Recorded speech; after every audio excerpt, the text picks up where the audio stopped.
ลาตาดอกเอ้ยแม่ตลอด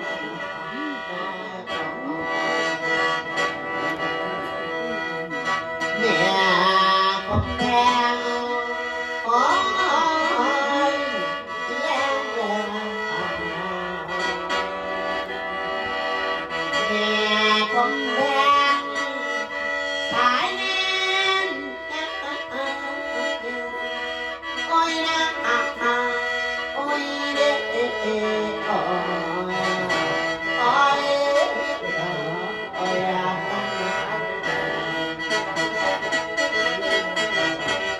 หลับหัวแม่หอยทั้งเสียงเสียงสั่นของเจ้าตา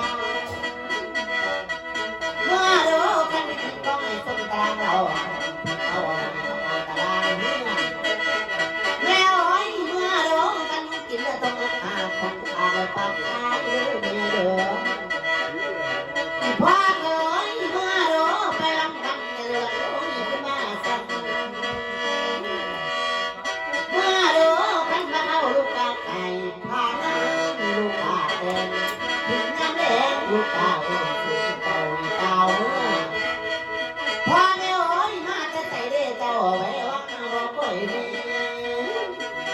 เมื่อดูเมื่อสั่นเจ้าเองโอ้ยเมื่อขาเดินเจ้าให้แม่เด้อแม่โอ้ยยิ้มไปแล้วพาดูมาจะใส่เด้เจ้าไว้ว่าถ้าเต่าเมื่อต้องมาตลองของเต่าเที่ยวมาเด้อจะสมาเด้อความจบความดีจะคอยเอาชีวิตเราเป็นตลาดที่เจ้าเรากำลังเดือนได้หลังบอกให้เด้อร่างยายอดีตนางมือเจ้านี่ลูกหัวเขากับมีตายลูกหายตายจากลูกหัวเขาที่น้ำมันมือยังสนุกแต่คอยบ่ได้ให้อยู่ถ้าจบดีอะไรแต่คอยก็เอาแต่บ่จบบ่ดีแต่คอยก็บ่อยากได้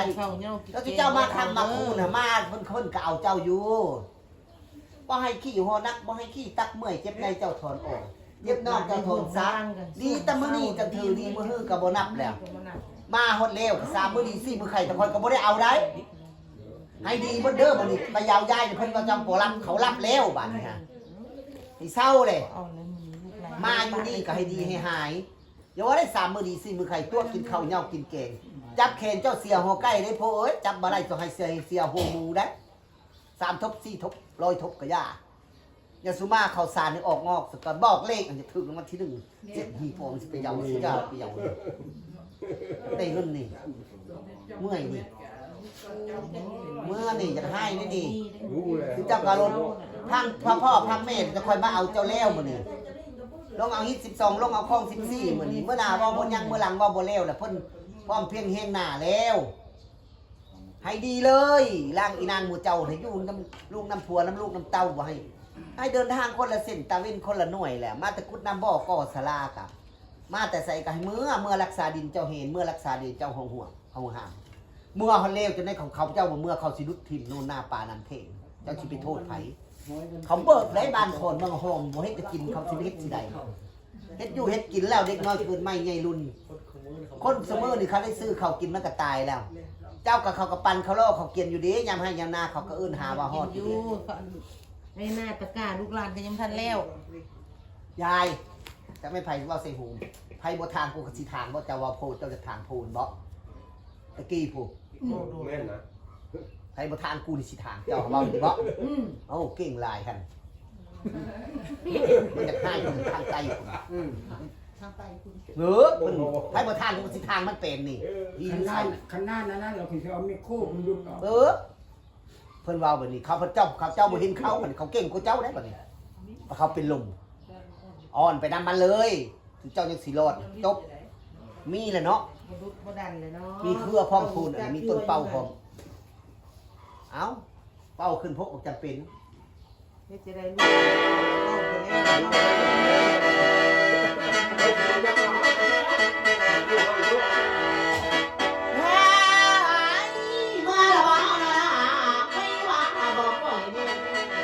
โอ้ย บ่มีเจ้าละของคนแค่ร้อยเรื่องบ่มีเจ้าละแล้วว่าจะเสือบ่พอโอ้ยจังหาสัก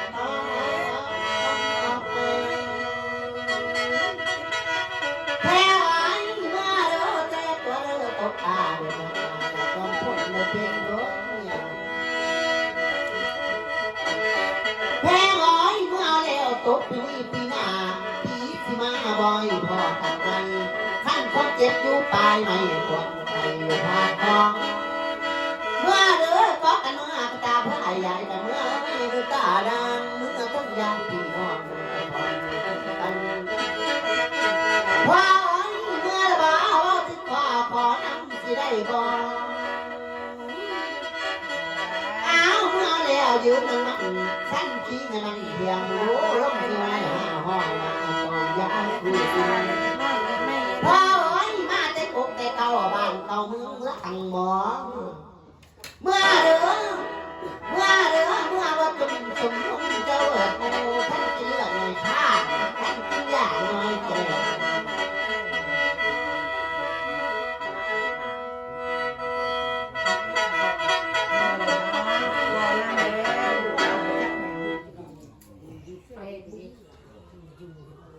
ยอมพิจารณา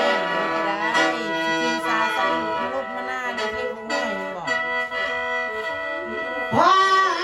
พังเด้อพ่อสิลองพังก็จบน้อจังเก่ามีเสน่ห์ส่วนน้องเรียกว่าใช้มีของใส่นางบ่อาย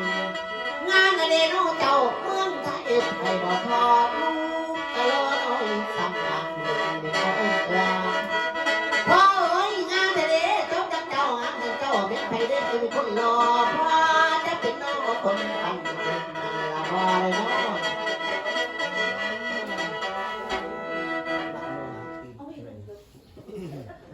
มักโยถึงนี่มักโยแต่แต่เนื้อเด้ออย่าซื้อมา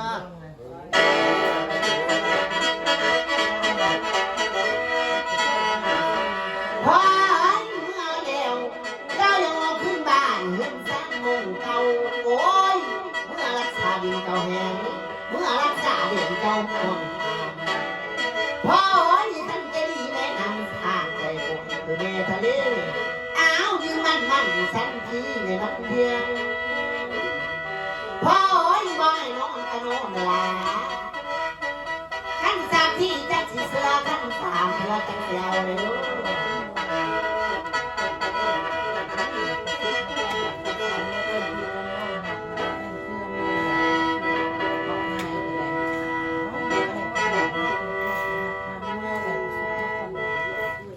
บ่ได้ตัวดอกสิตัวตายห้าบุ้ยนั่นสิได้พรอยู่กะเอ้า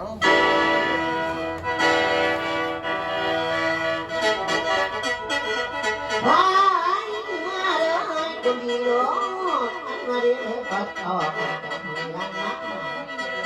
เดี๋ยวไปวังเงินละน้อยก็มาสั่งโอ้ยท่านมายืมมันท่านคิดเงินเพียงลบเสียวโอ้โอ้ย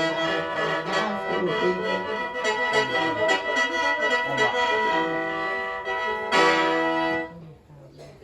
มันตัดเธอเดียวนี่แหละเด้อ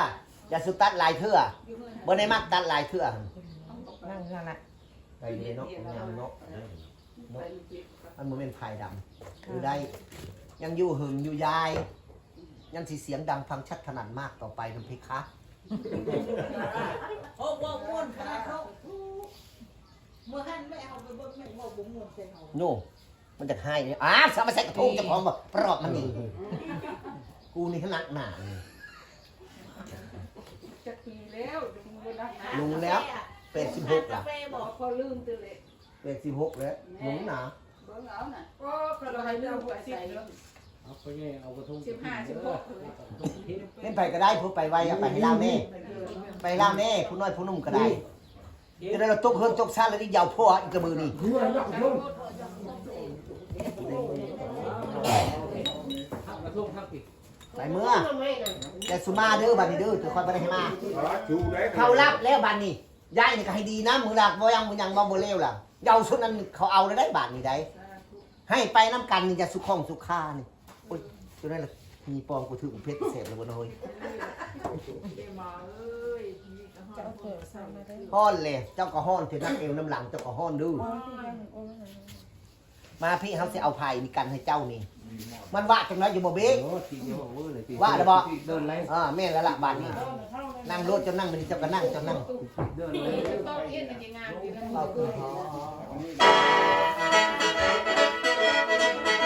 จะนกเอาเด้อจะนกเอาให้ใจเจ้านกเอาที่ทำมา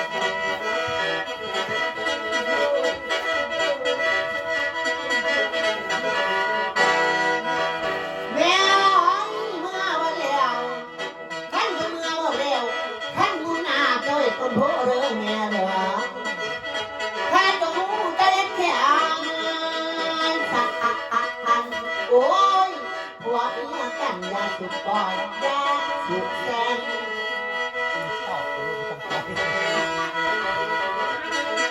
แพ้อ้อยเงียบไปแล้วเขาเล่นเป็นมือเท่า